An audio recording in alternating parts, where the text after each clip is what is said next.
I didn't grow up in the church. I didn't grow up with Bible verses on the wall or people praying for me every night. I grew up in a place where survival came before everything, where people didn't ask, "How are you?" They asked, "What do you need?" Or worse, "What can you give me?" Where I lived, the streets raised most of us. The noise, the tension, the late-night arguments, the police lights flashing through the windows, that was normal. As a kid, I thought I could handle anything. But the truth is, the streets shape you long before you understand what they're doing to you.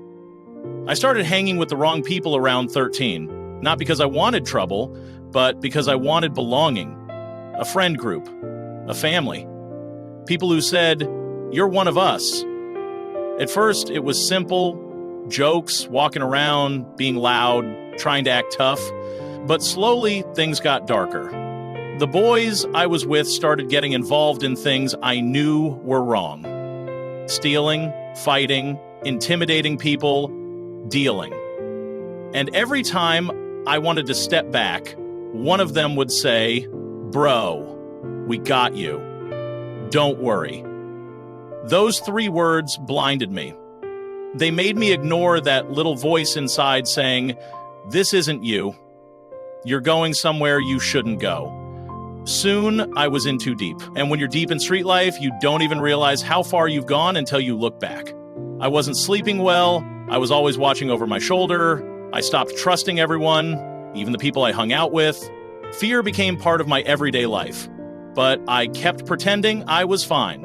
That's what the streets teach you. Never show fear, never show weakness, never show emotion. Until one night changed everything. It was around 11:30 p.m. we were out, doing something I shouldn't have been part of.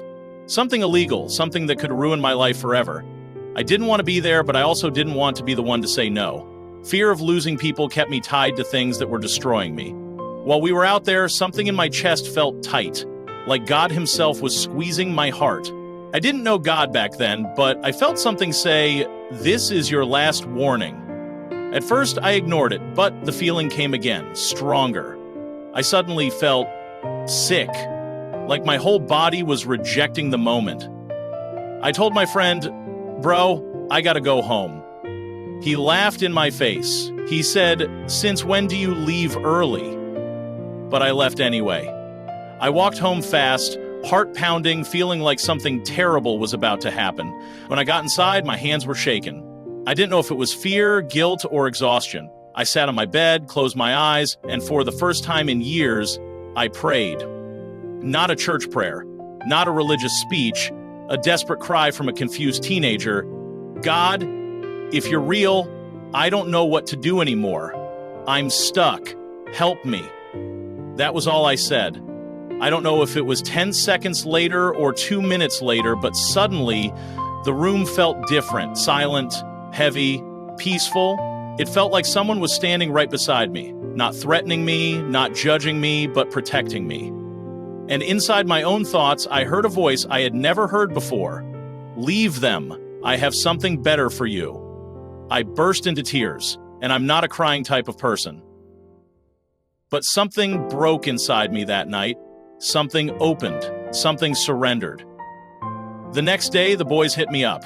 I ignored every message. Then a few hours later, I got a call from someone else in the neighborhood. He said, "Did you hear what happened last night?" My stomach dropped. He told me that right after I left, the group got into serious trouble.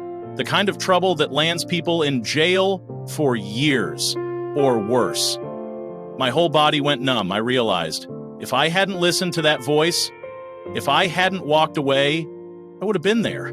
That would have been my life, my future, my destiny, gone.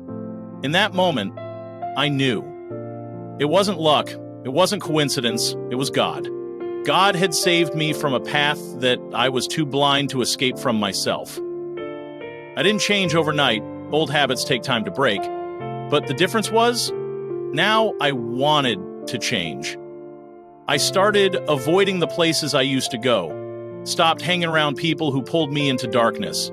I started reading the Bible, mostly Psalms at first, because David sounded like someone who had been through real danger. He understood fear, he understood regret, he understood God's protection. Slowly, my heart started to heal. Slowly, I started to experience peace. Slowly, I began to understand what identity really is. Not street identity, not reputation, not fear-based respect, but identity in Christ. Today, I'm not who I used to be. I'm not trapped in that mindset anymore. I'm not running the streets. I'm not looking over my shoulder. I sleep peacefully. I've rebuilt my life. I've found real friends, real community, real purpose, but most importantly, I've found God. And here's the truth I want you to hear. God saves people before they destroy themselves. God speaks in moments where you don't even believe he's listening. God pulls you out of places you don't even realize are killing you. You are not too deep, not too far, not too broken, not too guilty, not too messed up.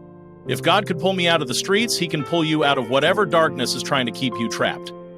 The streets didn't save me. The streets didn't protect me. The streets didn't give me identity. God did. And I'll never stop thanking him for the night he whispered, "Leave them. I have something better for you."